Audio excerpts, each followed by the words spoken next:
Welcome back. If you love farmhouse charm, vintage cottage flair, and warm country style decor, stay tuned as I share some cozy country decorating ideas. Welcome to the Chic Show. For this first cute little country style pig, I'm removing these words off of a pig that I had used in a previous project, and the pig is actually from Dollar Tree or Dollar General, I'm not sure. But I'm going to be repainting it, just the pig part, with black chalk paint. I believe this is ink by Waverly.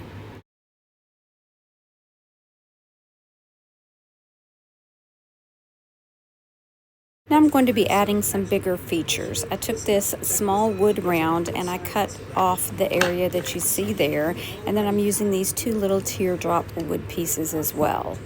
I'm giving all three pieces a coat of Waverly chalk paint in black.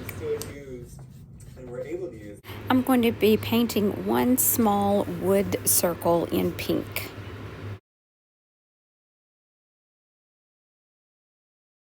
I'm going to be sketching on this middle section here that I'm going to paint white, and I will tell you I did see something similar on Facebook, and I can't remember who the creator was, so I'm kind of making it my own, but it was based on her creation. So this middle part I am going to paint with Waverly chalk paint in plaster.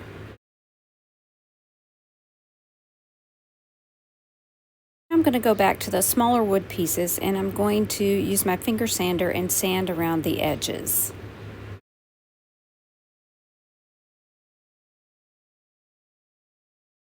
So now I'm going to go back and sand over that pig gently.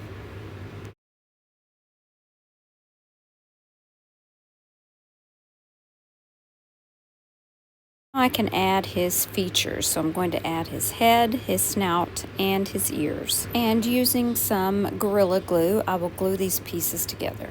Also added just a dot of hot glue for a quick hold.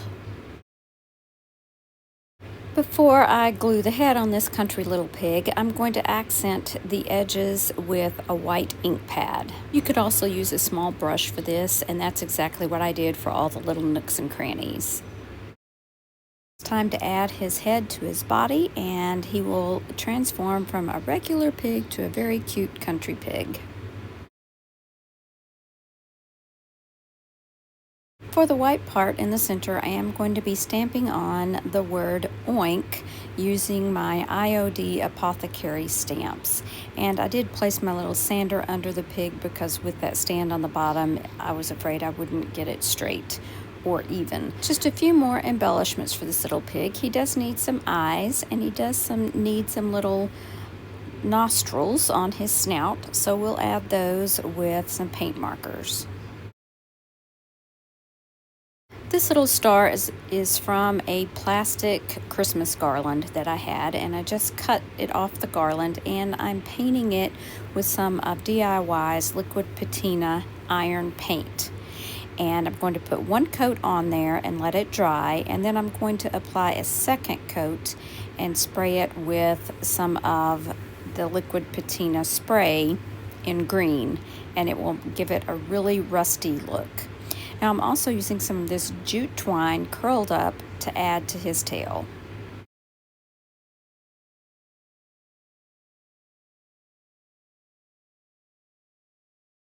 And here is our rusty little plastic star. You would never know that this was actually plastic. I'm going to glue it on right here, and then this project is complete.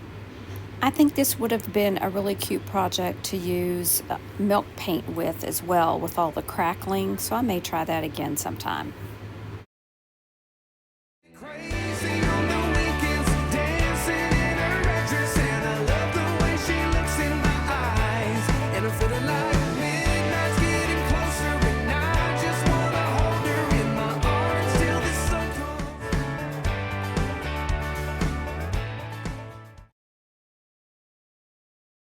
I thrifted this wall decor piece at the Goodwill bins, and I'm going to be painting the entire thing with one coat of Waverly chalk paint in Snow White.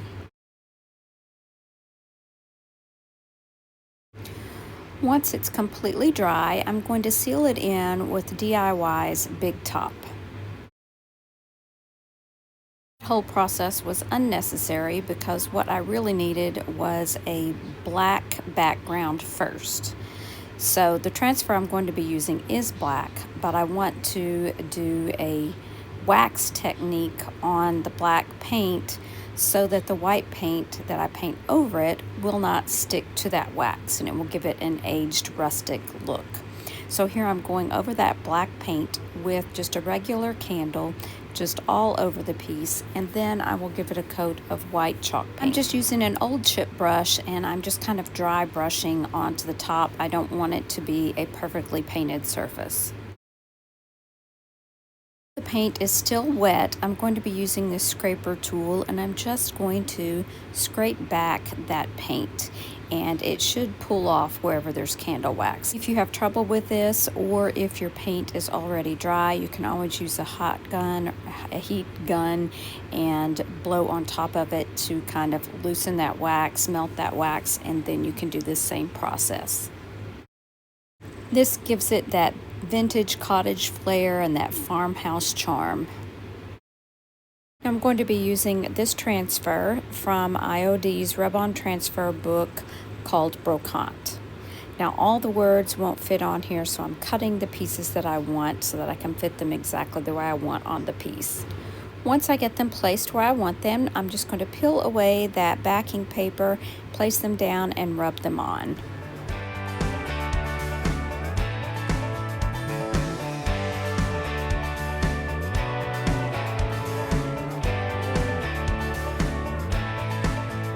Now that everything is rubbed down, I'm going to lightly sand with my finger sander just to burnish that rub-on transfer down into the wood.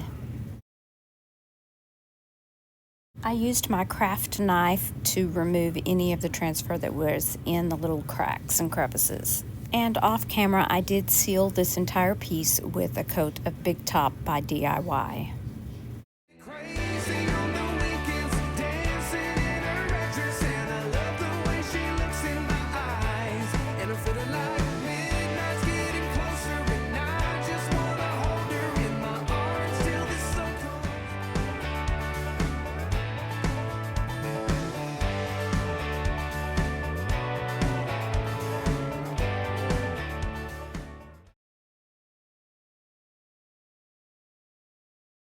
I thrifted this little rooster piece and I'm going to transform it into an antique cozy rooster decor piece. And for this piece I'm going to be using Gustavian white milk paint. And for milk paint you're supposed to mix equal parts of water and the milk powder. Mix that together, let it sit for a few minutes, let it thicken up, and then apply your first coat. The first coat is just basically to get it down there so the second coat has something to stick to. A lot of times with milk paint you'll get a lot of crackles and some chipping pieces, which give you an antique, rustic farmhouse vibe. Using a hot air gun will oftentimes help speed up that crackle process, and then you can just use a little finger sander or sandpaper and sand away any of those chippy areas. I also sanded around the edges of the rooster as well. This will add to that rustic look and will allow some of that natural wood color to show through. I'm using this piece from IOD's Mercantile Stamp Set, and I'm going to be using some black, or it might have been a dark gray ink, that I'm going to stamp this piece onto the rooster, and then I'm also going to be using some of the ephemera stamp set. Once the ink is completely dry, I went back with some dark wax and I'm just going to be rubbing over the entire piece to bring out more of those crackles, that chipped part, and to give it kind of an antique look.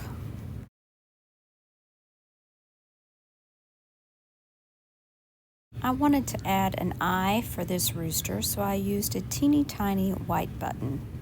I used Tight Bond Quick and Thick to glue the button on, and then I went back with my ink pad and tried to dirty that button up just a little bit. It was just a little too white for me. That will finish off our country style decor rooster.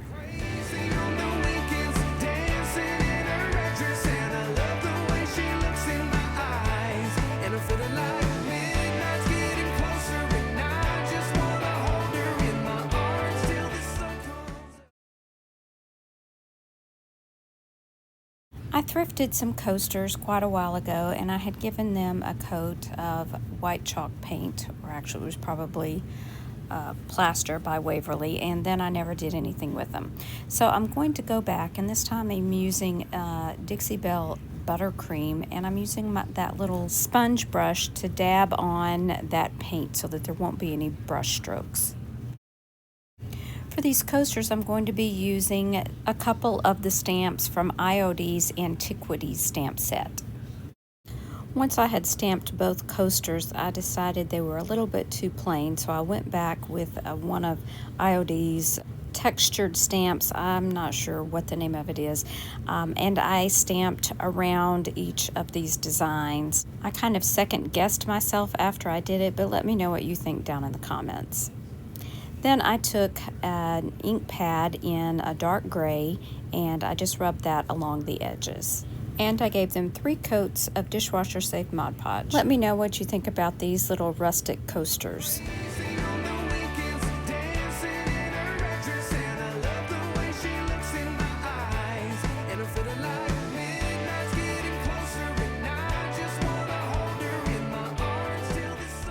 If farmhouse charm, vintage cottage flair, and cozy country style decor speak to you, don't forget to like and subscribe. And for more ideas, check out this video right here. Thanks so much for watching. Remember to share the chic. Bye now.